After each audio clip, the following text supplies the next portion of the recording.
핵심 관행도 문제 풀이하겠습니다.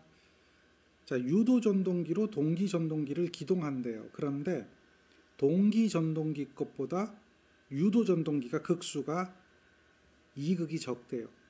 이유가 뭘까요? 라고 물어요. 왜 유도기의 극수를 줄였을까요? 라고 하는 겁니다. 이거는 우리가 동기 속도에서 생각을 하면 되겠죠. 동기 속도는 P분의 120F입니다. 자, 이거는 동기 전동기가 회전하는 속도죠.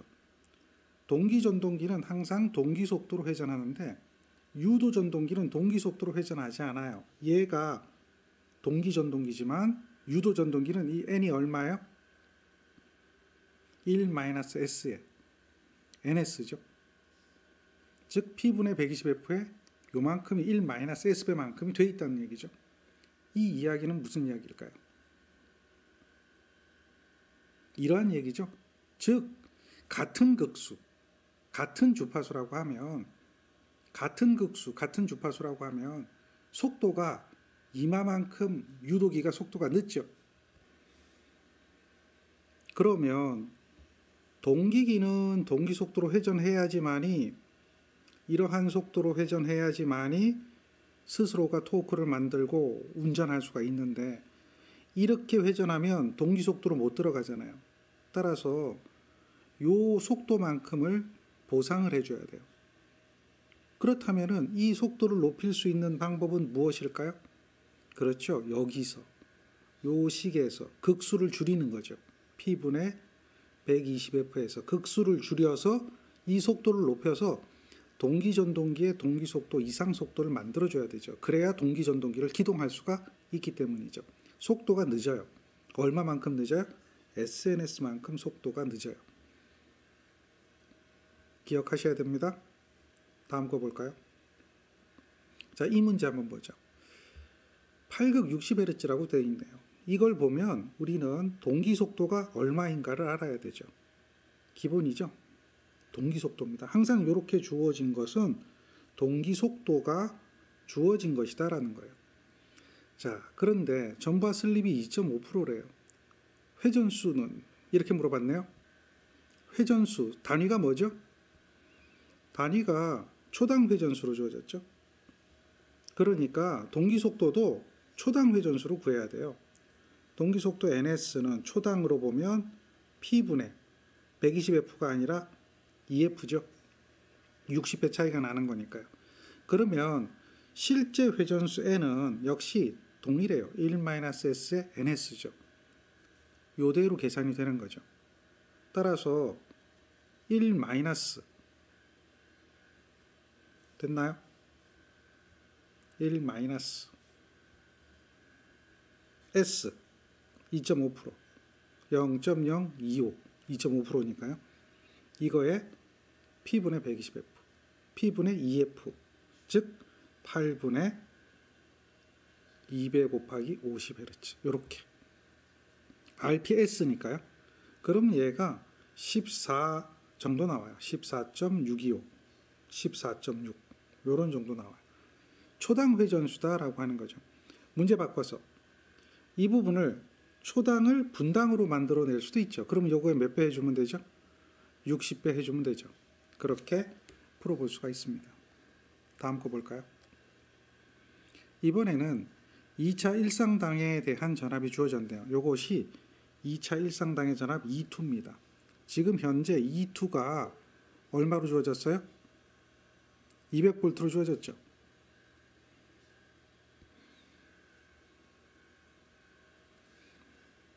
이때에 2차 측 전압을 측정했더니 6V로 나타냈어요. 그러니까 이만큼의 전압을 가했는데 운전하고 있을 때 이렇게 얘기하고 있죠. 운전하고 있을 때는 뭐죠? S로 회전하는 거죠. 슬립 S로 회전하는 경우 이렇게 되는 거예요. 슬립이 얼마인지 몰라요? 그랬더니 전압을 측정하니까 이게 뭐가 되죠? E2 다시가 되겠죠. 얘가 SE2가 되죠. 얘가 6V라는 얘기죠. 그러면 슬립이 얼마냐? 이것 관계 생각하면 돼요. 그러니 슬립은 어떻게 되겠나요? S는 E2분의 지금 E2 다시가 되는 거죠. 이게 슬립이잖아요. 요 식에서 6V 주어졌으니까 6이고 요거는 200이 되겠죠. 그러면 슬립은 0.03. 요거는 유도 전동기가 슬립 S로 회전할 때에 대한 변화죠. 정지시 말고요. S로 회전할 때. 뭐가 또 바뀌죠? 또 뭐가 바뀌죠? 이렇게 바뀌는 거죠. 슬립 S로 회전 시 바뀌는 거고 그거에 대한 관계식에서 슬립을 구하라. 그러니까 회전자 주파수가 바뀜으로 해가지고 회전자 기전력이 바뀌고 다음 2차 리액턴스가 바뀌게 되는 거죠. 주파수의 변화에 따라서 그것에 의한 슬립을 계산하는 문제입니다. 이런 정도는 해볼만 하죠. 자, 이 부분 정정합니다. 여기 주파수 60이네요. 60으로 대입하세요. 그 다음 4-4번입니다. 이번에는 그림으로 문제가 주어지고 있어요. 그림에서 N0라고 하는 게 있고요. N2라고 하는 게 있어요. 그런데 잘 보세요. NS라고 돼 있죠. N0 그러면 요거는 뭘 의미하냐면 고정자예요. 고정자.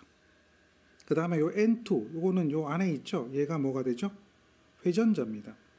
지금 고정자가 만드는 회전수 그게 요거죠. 50. 다음에 회전자가 만드는 회전수 요게 얼마죠? 45. 이렇게 그림에서 문제가 주어졌어요. 그러니까 고정자가 이만큼 회전하고 회전자가 이만큼 회전해요. 그때 회전자 도체 6이 되는 기전력 주파수 뭘 물어보죠? S로 회전할 때 주파수죠. SF가 얼마냐라고 묻는 거예요. 그러면 이걸 가지고 우리는 무엇을 계산할 수 있느냐? 슬립을 계산할 수가 있죠.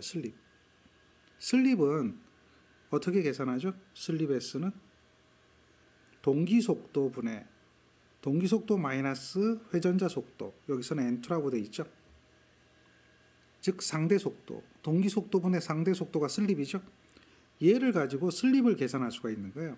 슬립을 계산해 보면 50 마이너스 45 이렇게 되겠죠.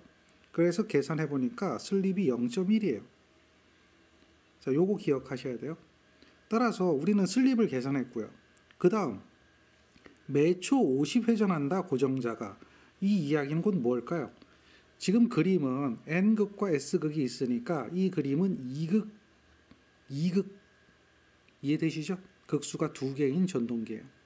따라서 2극짜리라면 동기속도는 P분의 120F 요거는 RPM이죠. RPS로 놓으면 초당 횟수로 놓으면 P분의 2F 이렇게 된단 말이에요.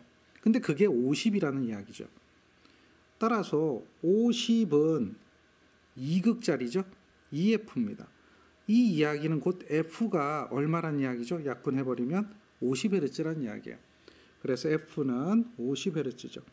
따라서 F'는 SF거든요. 이게 회전자 주파수예요.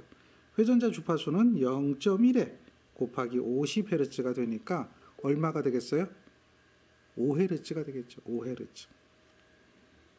어렵진 않죠? 잘 보세요. 지금 주파수가 50Hz가 나왔잖아요. 주파수가 50Hz예요. 이렇게 50Hz의 주파수가 나왔다면 2차 회전자 주파수는 슬립을 곱했기 때문에 50Hz보다 클 수는 없어요. 50Hz보다 크거나 같을 수도 없는 거죠. 45Hz도 사실은 맞지 않아요. 슬립이 수 퍼센트라고 하잖아요. 0. 몇 퍼센트 이러는데 회전자 주파수는 수 헤르츠거든요. 우리가 공부를 조금만 해보면 회전자가 갖는 주파수는 뭐 2Hz, 3Hz, 4Hz 요 정도밖에 안 나온단 말이에요. 그러니까 이거 이상 뭐 마구마구 높은 이런 주파수가 나올 리는 없다는 거죠. 따라서 답이 될 수 있는 것은 3번밖에 없는 거예요. 딱 보면 3번이지 회전자 주파수가 45, 50, 95 이렇게 나올 리는 없다는 거죠. 이게 상식이라는 거죠. 공부를 할 때는 상식을 알아야 돼요. 기본을 알아야 돼요. 상식을 알면 이런 복잡한 과정을 거치지 않더라도 아 이건 답이 3번이야. 이렇게 금방 알 수가 있다는 거죠. 다음 문제를 보겠습니다. 다음 문제는 이렇게 주어졌네요. 이거 보면 동기 속도가 주어진 거죠. 어쨌든 출력이 있네요. 자, 이렇게 유도 전동기가 있는데 전부하가 걸렸을 때 슬립이 4%래요. 이때에 2차 회전자의 동선, 그 다음에 2차 입력을 구하라 이렇게 묻죠. 회전자 동선과 2차 입력의 관계거든요. 슬립이 4%다. 그러면 잘 보세요. 우리가 앞에서 배웠던 거 기억할 겁니다. P2대, PC2대, P0는 1대, S대, 1-S다. 요거 기억하고 있을 거예요. 그래서 여기서 여러분들이 배웠던 식이 있죠. PC2는 SP2다. 지금 문제에서 뭘 물어봤냐면 2차 측 동선, 2차 측 입력, 즉 다시 말해서 PC2하고 P2를 물어본 거죠. 맞습니까? 그런 말이죠. 지금 여기서 보면 앞에 거는 뭐죠? 이 앞에 거는 PC2가 되겠죠. 그 다음에 뒤에 거, 요게 P2가 되겠죠. 그러면 이 숫자와 이 숫자는 그 사이에 무슨 관계가 있죠? 요 사이의 관계는 여기에 뭘 곱해준 거예요? 슬립을 곱해준 거잖아요. 슬립이 4%거든요. 그러면 잘 보세요. 이게 성립해야 돼요. 0.4는 슬립이 4%니까 0.04에 136인데 성립하나요?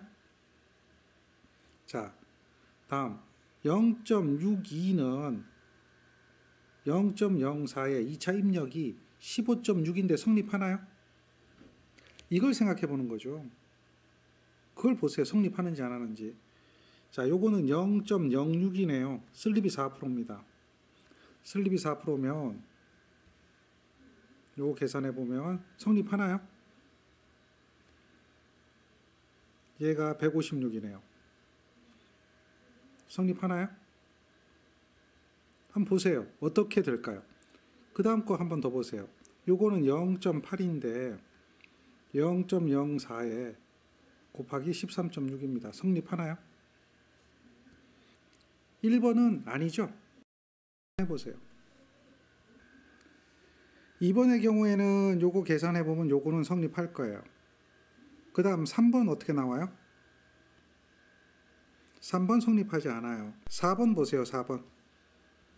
4번도 성립하지 않죠? 그러면 우리는 이 관계가 성립을 할 거고 이 사이에는 S배가 있다라고 하는 걸 알고 있다면, 그리고 주어진 S가 4%라고 하는 걸 알고 있다면 이것을 집어넣어서 요게 맞아 들어가야 되잖아요. 논리상. 실제 계산을 안 해보더라도 논리상 맞고 틀리고가 나오잖아요. 그것만 알고 있으면 얘는 답이 뭐예요? 이것이 된다는 이야기죠. 이렇게 푸는 게 기본입니다. 실제로 계산을 해봐도 여러분들이 할 수가 있어야 돼요. 뭘 알고 있으니까요. 출력이잖아요. 출력. 우리가 출력을 알고 있으면 출력과 다음 2차 입력과의 관계를 기억하고 있겠죠. 다음 출력과 2차 동선과의 관계도 기억하고 있겠죠. 여기에 나와 있는 이 비례식에 의해 가지고 출력과 2차 동선과 관계, 출력과 2차 입력의 관계, 이걸 기억하면 돼요. 출력은 P0는 1-S의 2차 입력이죠. 그래서 여기서 2차 입력을 계산할 수가 있어요. 이것은 출력을 1-S로 나눠주면 되니까 출력이 얼마죠? 15입니다. 그 다음에 1-S거든요. 1-0.04. 그러면 15보다 크겠죠. 이게 15보다 클 거예요. 그런데 15보다 큰 이 개념을 살펴보면 13.6은 답이 아니겠죠. 크더라도 막 136 다음에 뭐 156 뭐 이렇게 되지는 않을 거 아니에요. 그러면 이거 하나만 구해봐도 우리는 답이 얘가 되는 걸 알 수가 있죠. 기본적인 개념 접근, 요게 공부하는데 굉장히 중요하죠. 이런 방법으로 생각을 해보세요. 항상 이렇게 두 가지가 나온다면 그것이 맞고 틀리고는 구분할 수 있는 능력이 돼야 된다는 겁니다. 다음 문제 보겠습니다. 자, 요 문제 한번 볼까요? 출력이 주어지고요. 2차 저항선이 주어졌네요. 슬립이 얼마인가요? 라고 물어요. 출력이 주어지고 2차 저항선이 주어졌다. 슬립을 구하라. 자, 됐나요? 그러면 우리는 이렇게 생각할 수가 있어요. 2차 저항선 주어졌다. 이거는 SP2다. 이런 거 생각할 수가 있죠. 요거는 2차 입력이에요. 2차 입력. 근데 여기는 뭐가 주어졌어요? 출력이 주어졌어요. 그러면 잘 보세요. 요걸 보면 4점, 요거는 3점, 요거는 23점, 요거는 18점 이렇게 나오잖아요. 슬립이 막 18%, 23% 이렇게 가는 것은 확률적으로 거의 없어요. 뭐 3%, 뭐 4% 그거거든요. 일단은 그걸 생각해 봐야 돼요. 그런데 2차 저항선이 주어졌고 요게 출력이 주어졌어요. 2차 동선이 300이라고 했거든요. 2차 입력이 얼마냐? 그러면 2차 입력은 2차 동선하고 출력을 더해준 게 2차 입력이죠. 따라서 요게 300이에요. 슬립은 얼마인지 몰라요? 그런데 출력이 7,500이죠. 동선이 얼마죠? 300이죠. 이렇게 주어진 거예요. 이게 2차 입력이 출력하고 2차 동선하고 더해준 거니까 이런 개념이 돼야 된다는 거죠. 되나요? 자, 이렇게 되면 슬립 S값 계산할 수 있죠. S는 얼마죠? 요거 2항에서 넘어가면 되죠. S는 요게 300을 더해주니까 7,800이 되나요? 다음 동선은 300인가요? 요게 슬립이죠. 퍼센트로 나타내면 곱하기 100을 해줘야 되겠네요. 3.85% 이렇게 되겠죠. 정리되죠? 자, 여기 보면 출력 주어지고요. 기계손이 주어졌네요. 기계손은 출력에 포함되는 겁니다. 그리고 슬립이 3%입니다. 2차 동선 물어봤어요. 2차 동선. 그러면 우리는 기억하고 있을 때 출력과 2차 동선과의 관계죠.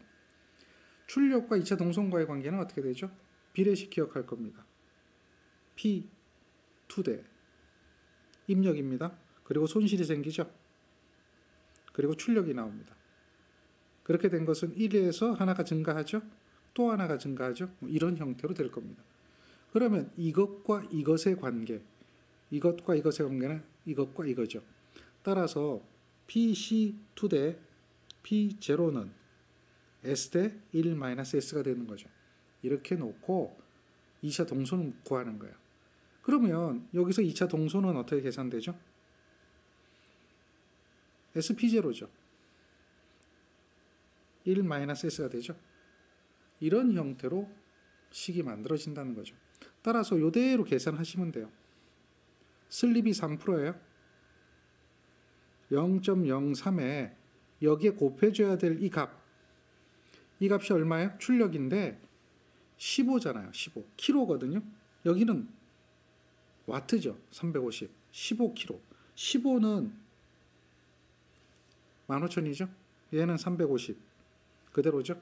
그러니까 출력이 얼마입니까?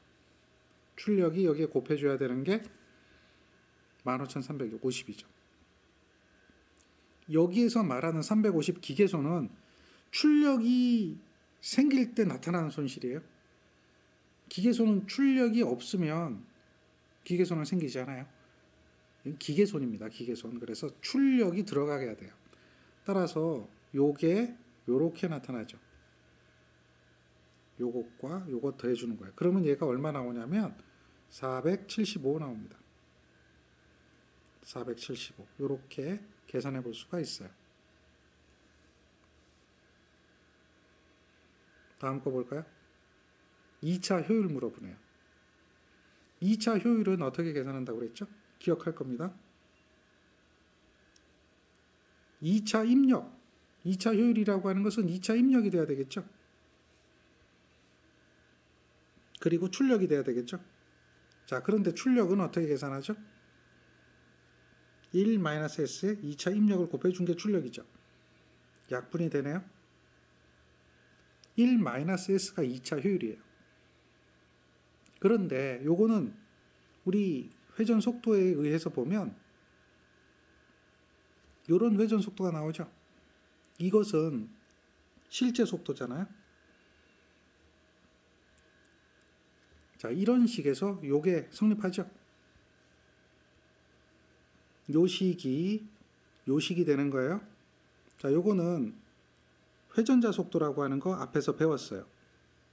기억하실 겁니다.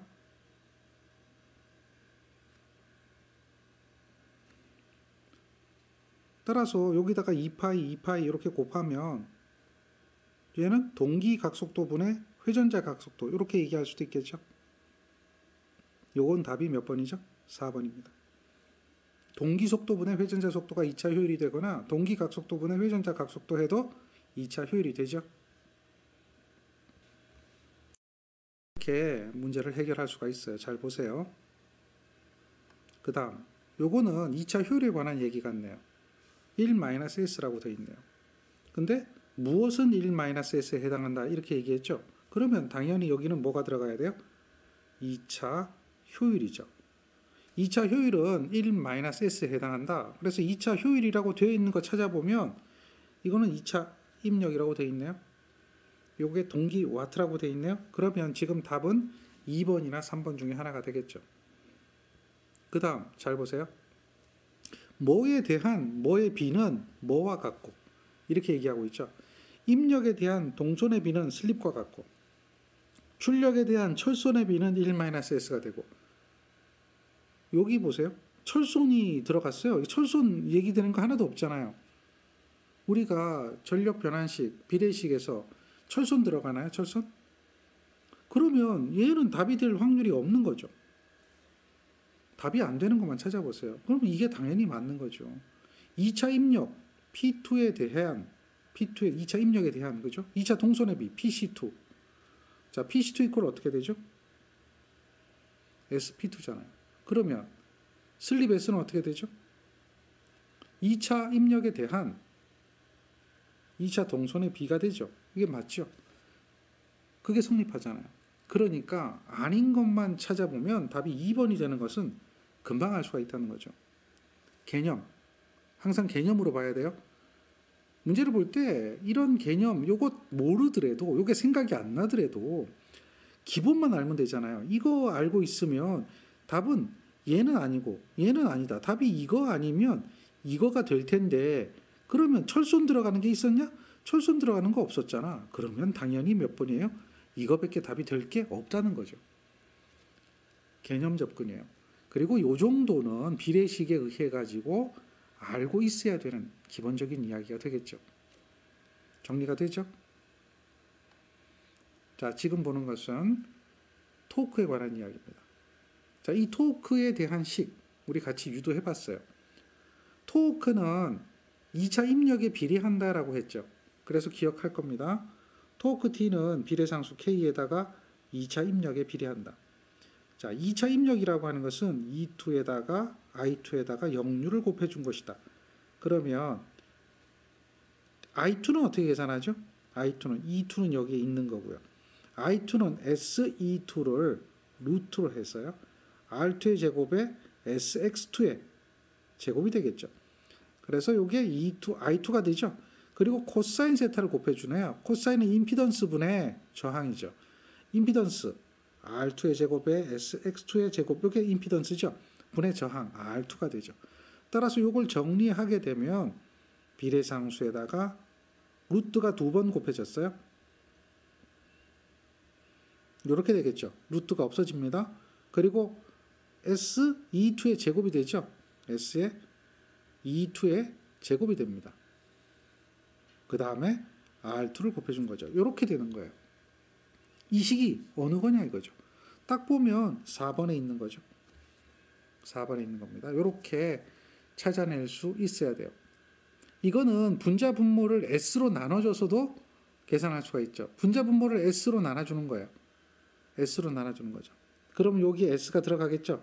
그러니까 그냥 S로 나누는 게 아니라 뭐 S 제곱으로 나눠줘서 계산해도 되겠죠. 그러면 요게 없어지게 되고 여기는 S분의 R2의 제곱이 되고 그러면 S 제곱이 되니까 S 제곱으로 나눠줬으니까 여기 S 하나 더 가겠죠. 그러니까 그런 식을 생각해 봐야 돼요. 변화되는 식, 변화되는 식. 그리고 여기서 여러분들 비례추의 원리가 나오는데 요것과 요것이 같아지면 뭐가 된다고 그랬어요? 최대 토크가 된다 그랬죠. 최대 토크 발생 조건이 나오는 거죠. 그래서 최대 토크 발생 슬립 이것도 이해할 수가 있죠. ST라고 하는 것은 여기에서 X2분의 R2가 되는 거죠. 요게 최대 토크 발생 슬립이고 그것을 여기다 대입했을 때 그게 뭐가 나와요? 최대 토크가 나오죠. K의 2배 X분의 E2의 제곱이죠. 이렇게 나타나요. 그리고 이 최대 토크는 2차 저항하고 아무 관계가 없다. 그래서 2차 측 저항을 변화시켜 봐야 이 얘기는 곧 뭐예요? 2차 측 저항을 변화시켜 비례추이하면 이런 이야기가 되겠죠. 그렇게 비례추이하면 얘는 2차 저항하고 관계가 없기 때문에 최대 토크는 일정하다. 최대 토크는 일정하다. 이러한 이야기를 하게 되는 거죠. 다음 문제 계속 볼까요? 유도 전동기의 회전력은 전압에 어떤 관계가 있죠? 2승에 비례하죠. 요거 알죠? 전압에 2승에 비례한다. 방금 토크의 식을 봤잖아요. 요 식. 전압에 제곱에 비례하는 거죠. 그 다음 문제 볼까요? 전압이 10% 낮아지면 토크는 어떻게 될까요? 전압의 제곱에 비례하는 거예요. 그러니까 10% 낮아진다는 이야기는 곧 무슨 이야기예요? 0.9로 됐다는 이야기죠.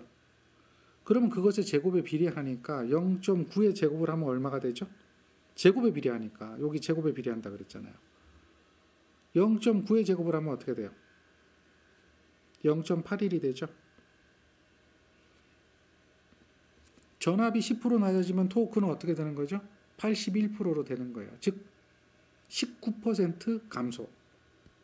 19% 감소되는 거죠. 19% 감소. 자, 여기서 약 20% 감소된다. 이렇게 볼 수가 있는 거죠. 전압의 제곱에 비례한다. 10% 낮아졌다는 얘기는 0.9가 됐다. 그러면 그것의 제곱에 비례하니까 0.81배가 된다. 81%가 되기 때문에 19% 감소했다. 이렇게 보는 거죠. 이해되죠?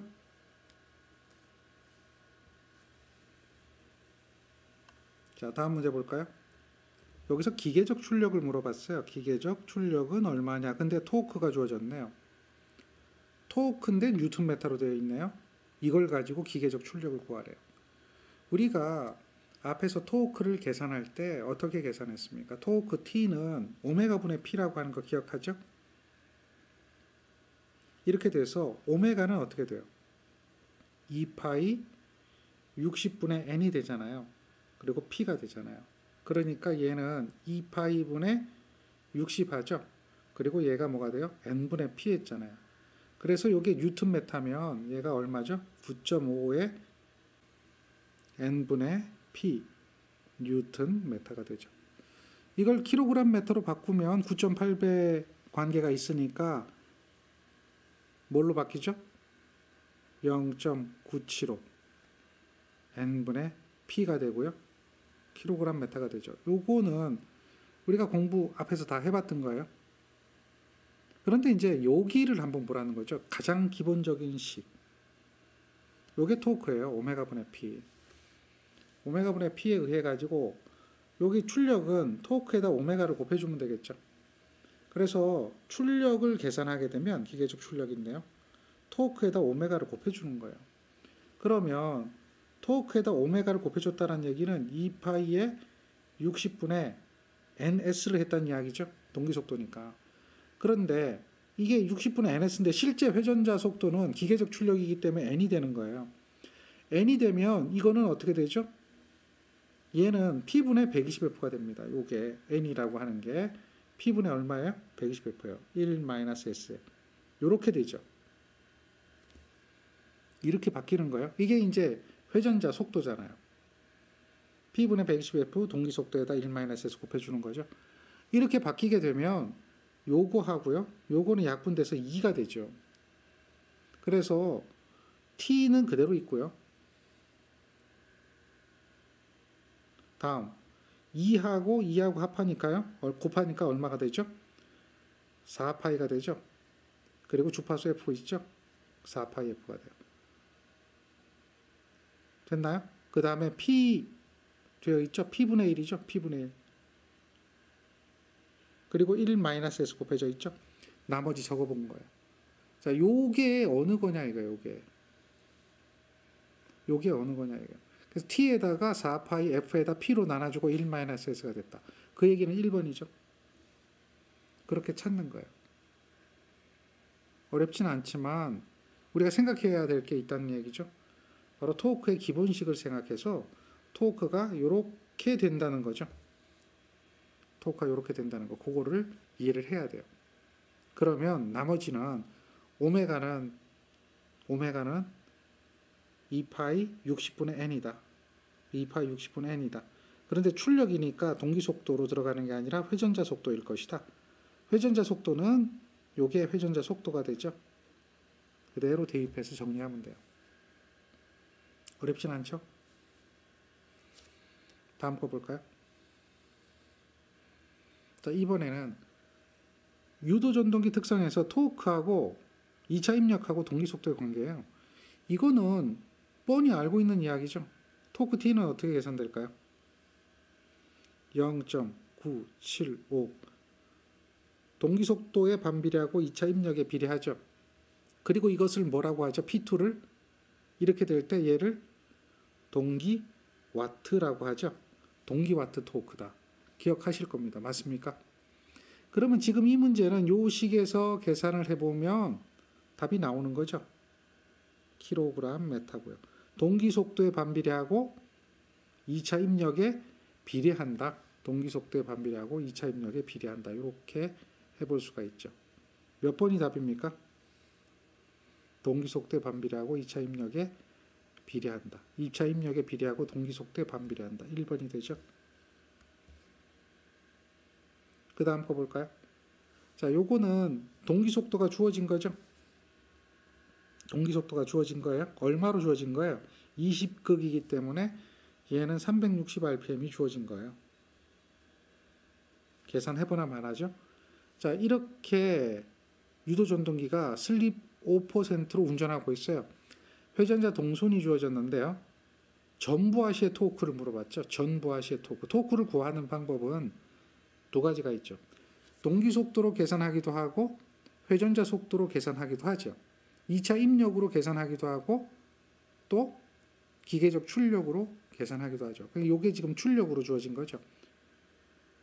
이거는 여러분들이 어떻게 계산하든 동일한 결과가 나와야 돼요. 지금 이렇게 주어진 것은 동기 속도라는 이야기죠.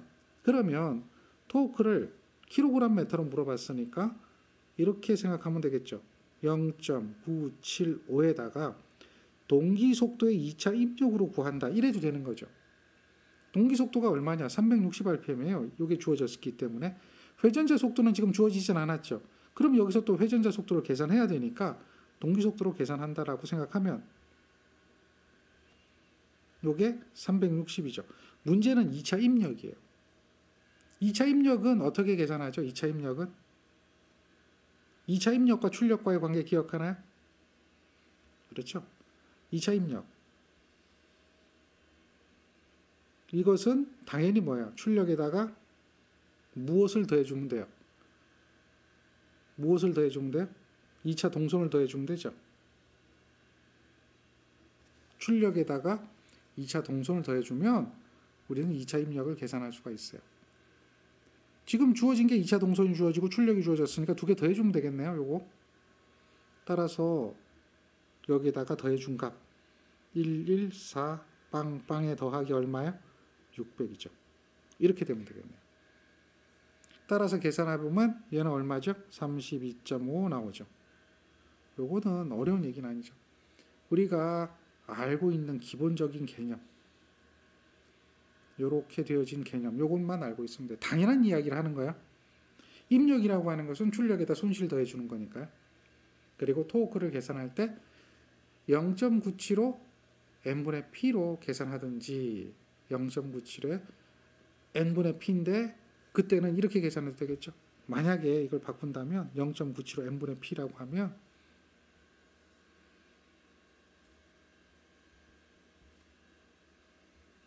n분의 p죠. 요건 출력이죠. 그럼 n이 얼마냐 이거예요. 0.975에 이렇게 바뀔 거예요. 360인데 1 마이너스 얼마? 슬립 0.05 이렇게. 그렇게 하고 나서 출력이 들어가야 되죠. 기계적 출력. 이렇게 돼야 되겠죠. 이렇게 계산해도 얘가 얼마?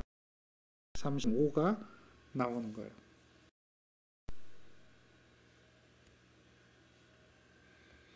두 개가 같음을 여러분들은 계산기를 눌러서 확인할 수가 있고요. 여기서 이렇게 1-s 해줘야 된다. 그러면 여기는 기계적 출력이 들어간다. 이런 이야기입니다. 다음 문제 볼까요? 역시 여기가 이렇게 주어졌다는 것은 무엇을 의미하죠? 동기속도가 주어졌다는 걸 의미하죠. 자, 여기서 동기속도는 우리가 주어진 걸 보면 뭐가 주어졌냐면 1800rpm이 주어졌어요. 그리고 슬립이 5%거든요. 토크 뉴턴메타를 물어보네요. 뉴턴메타의 토크는요. 9.55 하면 되겠죠. 그리고 요게 동기속도분의 2차 입력으로 계산하면 되겠죠. 동기속도분의 2차 입력.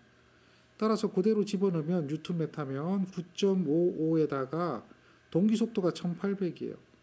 그런데 2차 입력이 얼마인가? 2차 입력이 얼마인가? 2차 손실이 주어졌네요. 그러면 우리는 이렇게 배웠죠. 2차 손실은 슬립에다 2차 입력이다. 따라서 2차 입력은 2차 손실을 슬립으로 나눠주는 거죠. 그러니까 여기다가 뭘 곱해주는 거예요? 뭘 곱해주는 거예요? 그렇죠. 94.25라고 하는 2차 동선 나누기 슬립. 슬립이 0.05. 그렇죠? 요걸 해주는 거예요. 요거. 따라서 계산해 보니까 10이 나옵니다. 10. 뉴턴메타입니다. 앞에 개수를 9.55로 했어요. 0.975 하는 거하고 9.55 하는 거는 단위가 다르죠. 계산할 때 항상 토크를 계산할 때는 뉴턴메타인지 킬로그램 메타인지를 구분해 줘야 되겠죠. 정리되나요? 다음 문제를 볼까요?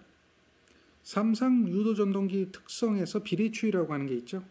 비례추이를 하면 여러 가지를 제어할 수가 있어요. 근데 제어할 수 없는 것이 있어요. 여러 가지를 제어할 수 있는데 제어할 수 없는 것이 있어요. 어떤 걸까요? 출력입니다. 출력. 즉 2차에 관련되는 것들이에요. 2차 출력, 2차 동성 이런 것들이 제어가 안 돼요. 비례추이를 하게 되면 토크 제어되죠. 속도 제어되죠. 2차 저항 변화가 되죠. 이런 것들 생각하면 돼요. 그런데 출력에 관계되는 것들, 요것들은 비례추이가 안 된다. 따라서 여러분들은 비례추이 할 수 없는 것을 기억해야 됩니다. 요게 시험 문제 물어보니까요. 비례추이 할 수 없는 것. 그 다음 문제를 볼까요? 자, 2차 저항을 2배로 했다. 이야기는 곧 무엇을 의미하죠? 비례추이를 했다라고 하는 거죠. 2차 저항을 2배로 했어요. 그러면 비례추이가 된 겁니다.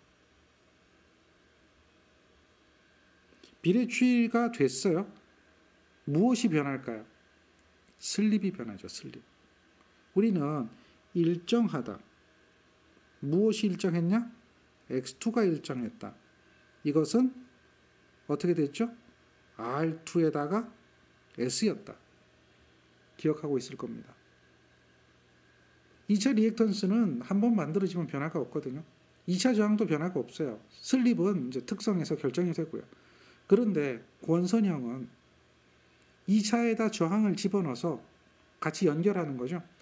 그래서 슬립을 변화시키기 위해서 이게 일정하니까 2차에 저항을 집어넣게 되면 이걸 n배만큼 저항을 증가시켰다 이렇게 얘기가 된다면 이것이 일정하기 위해서는 슬립도 따라서 n배가 된다는 이야기죠. 이게 비례추이잖아요. 일정해야 되니까 비례추이에 대한 개념을 알면 돼요. 그렇다 보면 2차 저항을 2배로 하면 2배로 되는 것은 당연히 뭐가 되겠어요? 슬립이 되는 거죠. 이 정도는 알고 있어야 돼요. 이것이 비례추이의 원리가 되니까 이렇게 돼서요. 이게 2차에다 저항을 삽입하게 되면 슬립도 변화가 되죠. 1에서 2로.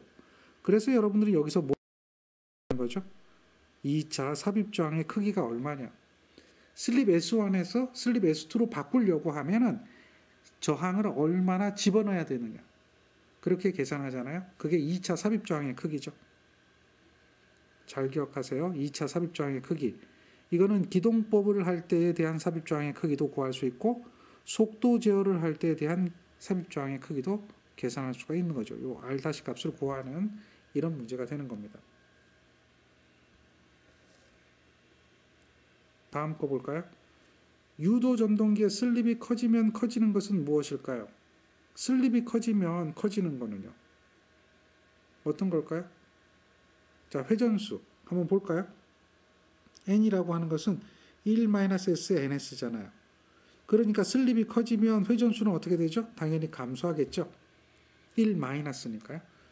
자, 권수비 A는 어떻게 되죠? 이거는 S분의 A죠. 이렇게 기억하십니까? 반비례죠. 슬립이 커지면 권수비는 줄어들게 되죠. 2차 효율, 2타2 계산해 볼까요? 1-S죠. 당연히 슬립이 커지면 효율은 어떻게 되죠? 떨어지게 되겠죠. 그 다음 2차 주파수, F-SF죠. 이거는 비례하네요. 그러니까 4번이 답이죠. 개념식 알고 있으면 돼요. 외우는 게 아닙니다. 외우는 게 아니고 기본 개념식을 알고 문제를 풀어가는 거죠. 자, 무엇인지 확인하시면 됩니다. 그 다음 거 볼까요? 문제를 읽어보면 뻔히 주어진 것들이 보이네요. 지금 요게 동기속도가 주어졌네요. 1800rpm이라고 주어진 거하고 같아요. 왜? 요거니까 4극 60Hz니까. 거기에 속도가 1728이네요. 그 다음 2차 일상의 저항이 주어졌어요. 2차 회로의 저항을 3배로 하면 회전수는 얼마일까요? 2차 회로의 저항을 3배로 하면 회전수는 어떻게 될까요? 2차 회로의 저항을 3배로 했다는 얘기는 무엇이 3배가 됐다는 이야기죠? 뭐가 3배가 돼야 돼요? 2차 회로의 저항을 3배로 했다는 이야기는 이 이야기는 곧 슬립이 3배가 됐다는 이야기예요. 슬립이.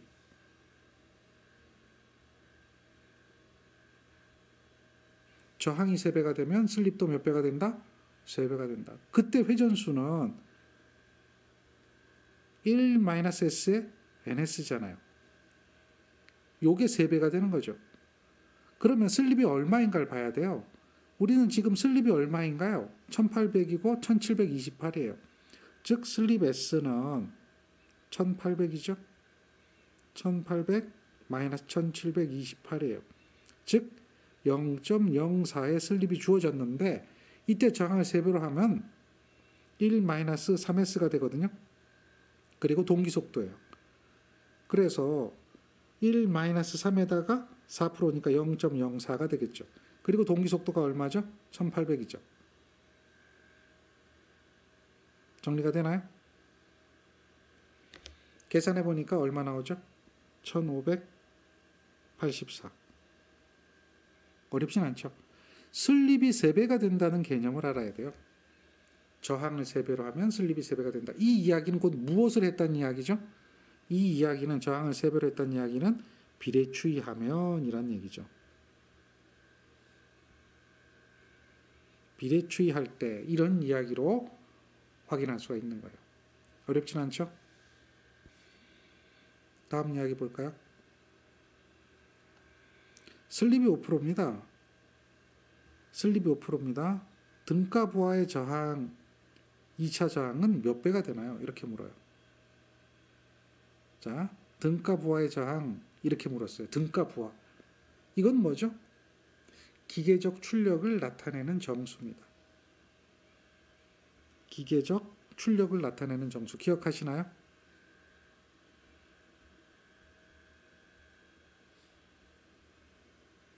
기계적 출력을 나타내는 정수.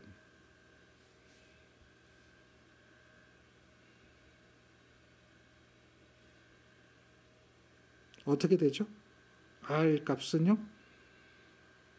등가회로에서 계산이 됐었잖아요. 생각해 보세요. S분의 R2였는데 등가 부하 저항 R에다가 등가 부하 저항 R 값 더해준 것과 같다. 이렇게 됐었잖아요. 그러니까 넘어가는 거죠. 넘어가면 R2로 묶어내면 S분의 1 마이너스 1이 되는 거잖아요.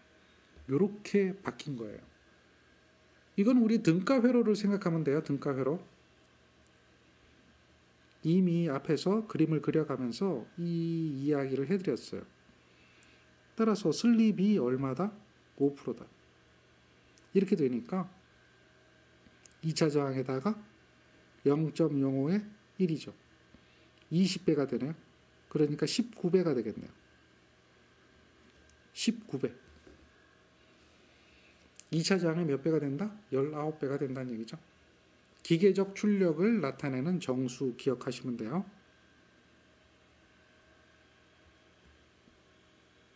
요건 아니죠. 기계적 출력을 나타내는 정수. 등가 회로에서 생각하시면 됩니다. 다음 거 볼까요? 문제를 보면 지금 요거는 동기 속도가 주어진 거예요. 얘는 어떻게 계산하죠? 4분의 120 곱하기 50 하면 되겠죠. 그러면 얘가 동기 속도가 나오는데 얼마죠? 계산해 보면 이렇게 나옵니다. 이게 동기 속도예요. 슬립이 4%입니다. 그런데 정보와 토크를 내고 속도를 이렇게 만들겠대요. 지금 S1이 0.04인 거죠. 그런데 S2가 얼마냐 이 얘기예요. 그럼 1500이니까 얘는 이렇게 계산이 되겠네요. 1500분의 1500 마이너스 얼마? 1200이죠. 슬립이 얼마입니까? 슬립이 0.2가 됩니다. 즉 0.04에 4%의 슬립을 20%로 바꿔주는 거예요. 그렇게 될 때 2차의 저항을 얼마나 넣어야 되는가 라고 묻고 있는 거예요. 그러면 우리가 알고 있는 비례추의 요식 기억하고 있죠? 여기다 그대로 대입하면 돼요. 삽입저항의 크기니까요. 어렵진 않잖아요. 여기서 R값 계산하는 거잖아요. 이 R값을 계산해보면 S1분의 S2의 마이너스 1에 뭘 곱해준 거예요? R2를 곱해준 거죠. 바로 여기서 R값 그대로 계산해낸 거예요. 계산할 수 있어야 되죠. 대각선의 곱이 같으니까요. 그러니까 처음 슬립이 얼마입니까? 처음 슬립이 0.04, 나중 슬립 S2가 0.2로 간 거죠. 그것에 빼기 1을 해주는 거예요. 그리고 2차 일상의 저항값이 얼마입니까? 0.35라고 주어졌네요. 요거 계산기 누르면 되겠죠. 요렇게 나오는 걸 확인할 수가 있을 거예요. 어렵지 않습니다. 계산할 수 있어야 돼요. 자, 이것은 속도 제어에 관한 거죠. 슬립이 4%인 전동기를 속도를 1200으로 바꾸려면, 슬립이 0.2로 바꾸려면 그때 저항을 얼마로 집어넣어야 될까? 다음 거 볼까요? 자, 이 문제는요. 요게 주어졌네요. 역시 얘가 주어진 건 동기 속도가 주어진 거죠. 8분의 120 곱하기 60이에요. 동기 속도가 얼마가 주어진 거예요? 900rpm이 주어진 거예요. 그런데 이렇게 회전하고 있네요. 그 얘기는 곧 슬립이 주어진 거죠. 슬립이 900분의 900-855죠. 이렇게 되니까 슬립이 얼마가 주어졌는가? 0.05가 주어진 거죠. 이거는 문제에서 이미 주어진 거나 마찬가지예요. 요 얘기와 요 이야기는 그런 의미를 가지고 있는 거죠. 자, 같은 부하의 토크로 저항을 4배로 하면 회전 속도가 얼마가 될까? 저항을 4배로 하면 슬립이 몇 배가 됐다는 이야기예요? 2차 저항을 4배로 하면 슬립이 4배가 됐다는 얘기죠. 비례추이하면 슬립이 4배가 됐다 이렇게 얘기가 되는 거예요. 그러면 회전자 속도 이것은 얼마일까요? 1-0.05의 4배가 되는 거죠. 슬립이 4배가 되니까. 그리고 동기 속도가 얼마죠? 900rpm이라고 주어진 거죠. 이걸 계산해 보시면 720rpm이 나옵니다. 720rpm 확인 가능하죠. 어렵지 않습니다. 충분히 여러분들 이런 식을 이해하고 확인할 수가 있어야 돼요. 자, 요거는 기동법이네요. 사용되지 않는 것 찾죠. 농형과 권선형 이렇게 나누죠. 자, 기동법에 사용되지 않는 것은 1차 저항에 의한 기동법은 없어요. 2차 저항은 뭘 이용하죠? 얘는 비례추이를 이용하죠. 네, 비례추이를 이용하는 겁니다. 자, 그 다음에 요것들은 이제 농형에서 이루어지는 기동 방법이죠. 다음 문제 볼까요? Y델타 기동을 하는 거예요. 근데 Y델타 기동은 Y를, 그러니까 델타를 Y로 바꿔주는 거죠. 요거는 감압 기동이라고 하는 거 기억할 겁니다. 감압, 전압을 줄여서 기동한다는 이야기죠. 감압인데 얼마나 감압이 됩니까? 감압인데 얼마나? 얘는 루트 3분의 1배, 결선상에서 선간전압과 상전압의 관계에서 루트 3분의 1배 감압이 되는 거죠. 전압을 줄이는 거예요. 그럼 토크는 어떻게 되는가? 라고 하면 토크 T는 전압의 제곱에 비례하는 거죠. 전압이 요만큼 줄어들면 그것이 제곱이 되어버리면 토크는 어떻게 됩니까? 그렇죠. 루트 3분의 1배 제곱이 되는 거예요. 그러니까 얼마? 3분의 1배가 되는 거죠. 3분의 1배. 이런 이야기입니다. 그래서 감압 기동이다. 전압을 줄여서 기동한다. 그런데 토크는 전압의 제곱에 비례한다. 라고 하는 것 정도는 알고 있으면 전압이 요만큼이 되면 토크는 요만큼이 된다는 정도는 이해가 될 겁니다. 가장 기본적인 이야기들이죠. 다음 거 볼까요?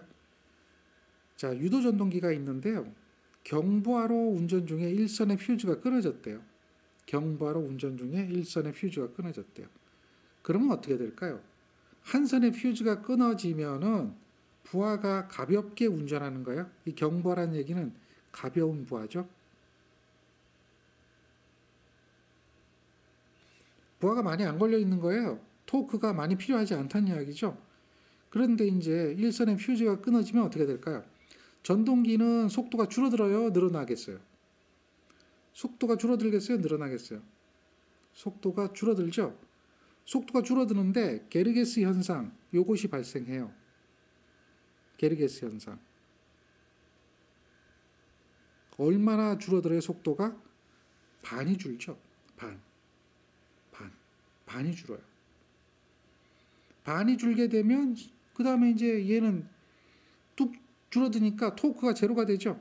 S가 0.5로 속도가 줄어들게 될 거고요. 그리고 이때는 토크가 뭐가 돼요? 0이 되는 거예요. 그러니까 경부하, 가벼운 부하면 전동기는 토크가 많이 나오지도 않을 거고 얘도 토크가 필요치 않으니까 그냥 회전을 하게 돼요.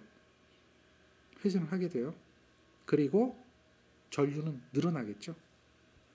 속도는 절반으로 줄어서 회전을 하게 되고 전류는 늘어나게 돼요. 그래서 전류가 증가한 상태에서 그냥 회전하는 거예요. 그런데 경부하가 아니라 중부하 이렇게 되면요. 전류가 증가하고 전동기는 어떻게 되죠? 부하가 무겁기 때문에 서버려요. 그래서 열이 나죠. 소손될 우려가 생기는 거죠.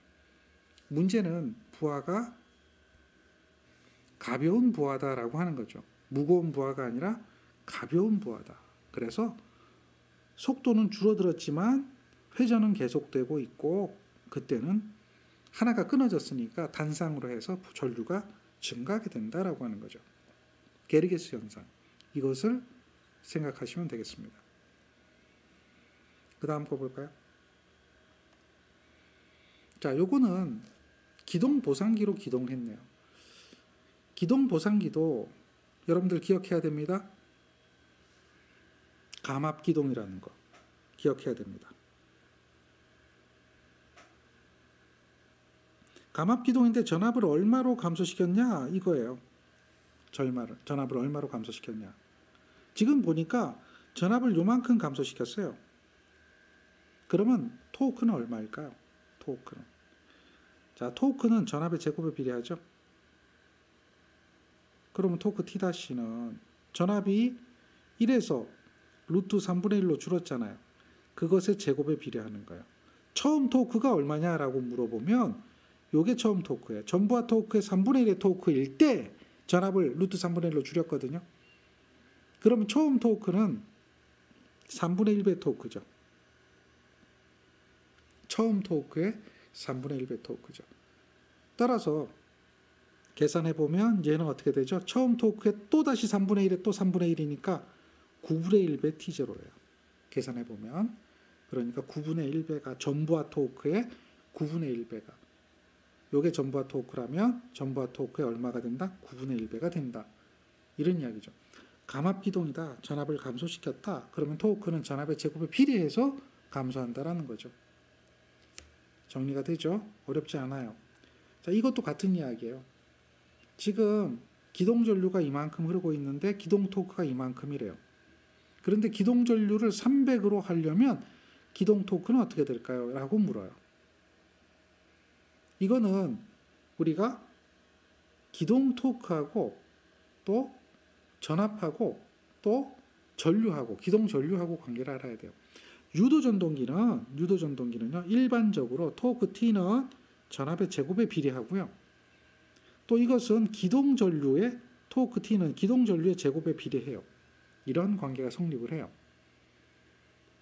우리는 지금 물어보는 게 기동 전류를 물어보는 거죠. 기동 전류를 물어보는 거죠. 이해됐나요? 그러면 토크하고 기동 전류의 관계예요. 토크하고 기동 전류의 관계. 지금 문제는 토크가 얼마냐? 이 얘기를 묻는 거죠. 전류는 어떻게 됐다? 전류는 500%에서 300%로 줄어드는 거죠. 그러니까 토크 T는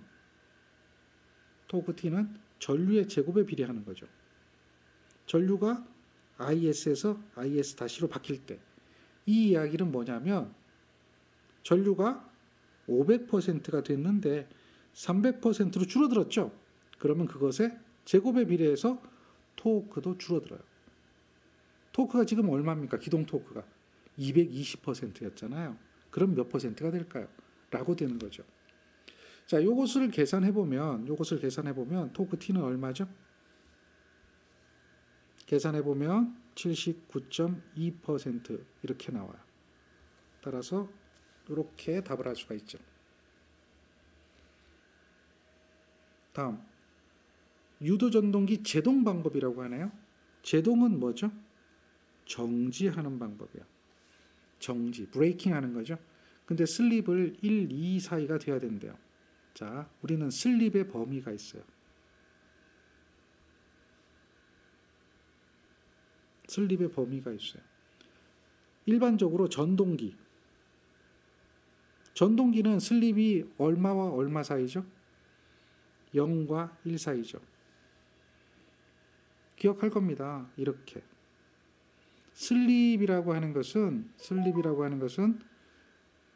동기속도분의 동기속도 마이너스 회전자 속도잖아요. 이렇게 되잖아요. 그럼 얘가 나오는 게 0.05 이렇게 나오잖아요. 그러니까 0과 1 사이가 되는 건 당연한 이야기죠. 근데 여기서 한번 생각해 볼 게 있어요. 뭘 생각하냐면 이걸 회전 방향을 거꾸로 돌려볼게요. 회전 방향을 거꾸로 돌려보면 여기가 마이너스 n이 되겠죠. 이해되나요? 그럼 이게 더해지죠. 그러니까 슬립이 1보다 커지는 거예요. 역회전하는 거죠. 역회전. 얘가 역회전하면 슬립은 어떻게 될까요? 그게 제동기예요. 제동기의 영역은 슬립이 1과 2 사이가 되는 거예요. 1과 2 사이가 되는 거죠. 슬립이 1과 2 사이가 된다. 이게 제동기예요. 역회전하는 거예요. 역회전. 이런 제동을 우리는 무슨 제동이라고 그러냐? 역회전하니까 역전제동이죠. 기억나죠? 플러깅 제동이라고 하죠. 그래서 선을 3선 중 2선을 바꿔 접속했다라고 하는 것은 곧 무엇을 의미하느냐? 상회전을 변경했다라고 하는 거죠.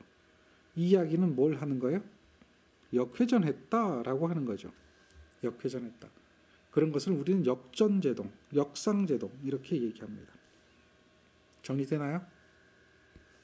발전제동, 회생제동, 역전제동 또는 역상제동 이런 것을 우리는 배웠습니다. 그것을 이해하고 있는 거예요.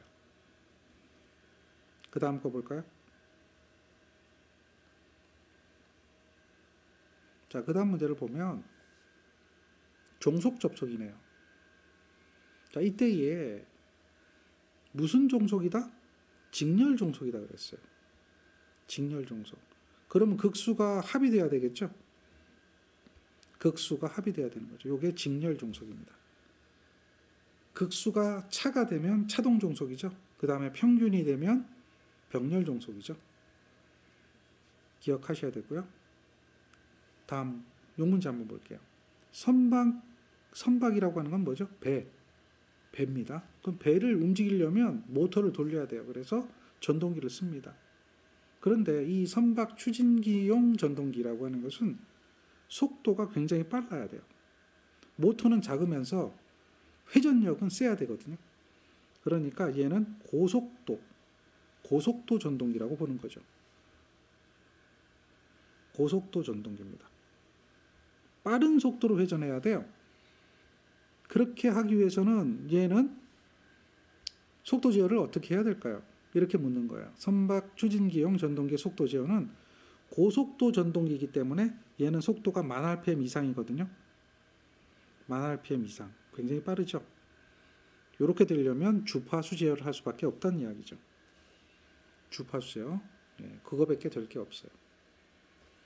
또 선박 추진기만 고속도 전동기가 아니고 이렇게 포트 모터라고 하는 게 있어요. 이거는 이제 어떤 거냐면 여러분들 인견이라고 하는 것은 실크 이런 이야기잖아요.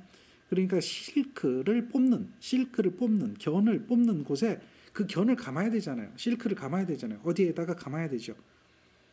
그거를 감는 용도로 쓰는 전동기가 있어요. 포트 모터라고 하는 겁니다. 굉장히 빨라야 돼요. 얘도 1000rpm 이상 회전해야 돼요. 그래서 얘도 포트 모터도 기억해야 됩니다. 고속도 전동기입니다. 이러한 고속도 전동기라면 당연히 뭐에 의한 속도 제어를 한다? 주파수에 의한 속도 제어를 한다. 이렇게 보는 거죠. 얘도 1000rpm 이상 되는 전동기입니다. 다음, 제동기로 쓰이는 슬립의 영역 1과 2 사이라고 그랬죠? 제동기는 슬립이 1과 2 사이가 됩니다. 전동기는 슬립이 0과 1 사이죠. 그래서 그 다음 문제를 보면 유도 전동기로 쓰이는 슬립의 범위, 유도 전동기의 슬립의 범위, 유도 전동기로 쓰이는 슬립의 범위 하면 뭐가 되죠? 얘가 되겠죠. 0과 1 사이. 발전기는 0보다 작습니다. 유도 발전기. 다음, 유도 전압 조정기의 원리를 묻습니다. 유도 전압 조정기는 무엇이냐? 유도 전동기를 원리로 해요. 유도 전동기. 그런데 삼상이니까 얘는 무슨 자개죠? 회전 자개가 돼야 되죠. 회전 자개. 교번 자개는 단상이잖아요. 얘는 단상. 요거는 안 맞죠. 원리는 이렇게 물었잖아요. 자, 이거는 두 충전된 물체 사이에 작용하는 힘, 쿨롱의 법칙 아니죠. 두 전류 사이에 작용하는 힘, 전류에 의한 자기현상 아니죠. 될 수가 없어요. 그럼 얘밖에 답이 되는 게 없죠. 회전자기 이용하는 거 맞아요. 그리고 유도작용 맞죠. 따라서 유도작용에 의해 가지고 2차의 전압을 조정하는 거죠. 기억할 겁니다. 우리는 이렇게 Y결선했다. 단권 변압기 세대를 무슨 결선한 거예요? Y결선한 거잖아요. 이렇게 해서 이렇게 해가지고 여기서 한 상에 대한 이야기가 될 거고, 전압을 집어넣으면 여기 조정 전압이 있어서 여기가 어떻게 돼요? V1이라면 V1 플러스 마이너스 E2가 되는 거죠. 그게 이제 선간 전압이 되면 몇 배가 되는 거예요? 이렇게 되면 여기에는 루트 3배가 된다라고 하는 거 기억할 겁니다. 그래서 이게 삼상 유도 전압 조정기잖아요. 단상 유도 전압 조정기는 요거 하나만 보는 거죠. 이해가 돼야 돼요. 이런 것은 앞에서 여러분들이 배웠습니다. 그것을 이해하면 됩니다. 다음, 자, 요거는 삼상 유도 전압 조정기에서 번수비를 A라고 하면 전압의 조정 범위는 이렇게 물어요. 조정 범위. 그러면은 이 조정 범위에 대한 이야기는 어떻게 하면 되죠? 자, 단권 변압기를 생각해 보세요. E2에 대한 조정 전압이 나오잖아요. E2에 대한 조정 전압. 그 조정 전압은 1차 전압을 어떻게 해야 돼요? 1차 전압을 권수비 A로 나눠줘야 되죠. 권수배 A로 나눠줘야 되죠. 그럼 권수배 A로 나눠준 걸 찾아보면 답은 몇 번이 되겠어요? 4번이 되겠죠. 다음 문제 볼까요? 자, 여기 조정전압이 주어졌네요. 요만큼 E2죠. 요게 E2입니다. 30이라고 하는 게. 전류가 요만큼 주어졌죠. 자, 이 조정기의 전격. 당연한 이야기 하는 겁니다. 어떻게 E2, I2가 주정기의 전격이죠. E2, I2. 30V거든요. 전류가 얼마죠? 50A입니다. 50A. 그러면 유도 전압 조정기의 용량이 나와요. 1차 전압이 주어지고요. 이게 단상이죠? 단상입니다. 삼상도 아니에요. 그러면 얼마입니까? 뻔한 이야기. 30. 전류 얼마? 50. 3, 5, 15 얼마죠? 요거는 3, 5, 15. 15에다 동그라미 2개죠. 계산해보면 1.5죠. 뻔한 이야기입니다. 다음 문제 볼까요? 자, 요거는 삼상이죠. 2차 전류를 물어보네. 2차 전류. 2차 전류를 구하는 건 여러 가지인데요. 여기 지금 주어졌네요. 자기 용량이죠. 여기 유도 전압 조정기 용량이에요. 삼상의 경우에는 이 전압 조정기 용량은 어떻게 계산합니까? 요거는 루트 3배 E2I2죠. 단상이면 그냥 E2I2고요. 삼상이면 루트 3배 E2I2예요. 유도전압 조정기는 Y결선이기 때문에 그래요. 따라서 얘가 5거든요. 그리고 조정전압 E2가 100V네요. 여기 보니까 플러스 마이너스 하는 게 이게 조정전압이죠. 그러니까 그게 100V입니다. 루트 3에다가 100이 돼요. 그리고 I2가 되죠. 이거예요. 그럼 I2 계산할 수 있죠. 뻔히 보이는 거죠. 예, 여기서 I2는 얼마입니까? 5kg죠. 5,000. 5kg니까 10의 3승. 루트 3배에 100. 이렇게 되면 28A 나오죠. 이 정도는 매우 쉬운 그런 문제 중에 하나가 된다. 정리되죠? 다음 단상 유도 전압 조정기입니다. 전압 조정 범위가 나올 거예요. 전압 조정은 우리가 이렇게 하잖아요. V2라고 하는 것은 V1에다가 플러스 마이너스 E2라고 하잖아요. 이걸 조정 전압이라고 하죠. 요거는 어떻게 하죠? V1 플러스 E2의 코사인 알파라고 했네요. 이렇게 되죠. 알파는 0에서부터 180까지. 0일 때 플러스, 180일 때 마이너스죠. 그러니까 답이 뭐예요? 1번과 같이 되겠죠. 요것도 쉬운 거예요. 다음 거 볼까요? 전압 조정 범위 묻죠? 플러스 마이너스. 플러스 마이너스. 이 정도는 그냥 맞춰야 됩니다. 그 다음 단상 유도 전압 조정기는 단락권선 쓰고요. 삼상 유도 전압 조정기는 단락권선이 없다고 그랬죠. 왜 단상은 단락권선을 쓰는가라고 하면 누설자속. 그 누설자속 때문에 전압 강화가 생기거든요. 그거에 의한 전압 강화를 보상하기 위해서, 전압 강화를 방지하기 위해서 그렇다라고 하는 거죠. 무부하 전동기는 역률이 나빠요. 근데 부하가 있으면 역률이 좋아진대요. 왜일까요? 이거는 다른 거 아니에요. 전체 부하에서 유효 부하가 증가하기 때문에 그래요. 전동기는 피상전력이잖아요. 근데 유효 부하가 없을 때는 역률이 나쁘지만 전체 부하에 대한 유효 부하가 증가하게 되면 유효가 증가하니까 역률이 좋아지는 거예요. 전 부하에 대한 유효 부하, 전류가 증가하기 때문이죠. 유효 부하. 이해되겠죠? 유효 부하.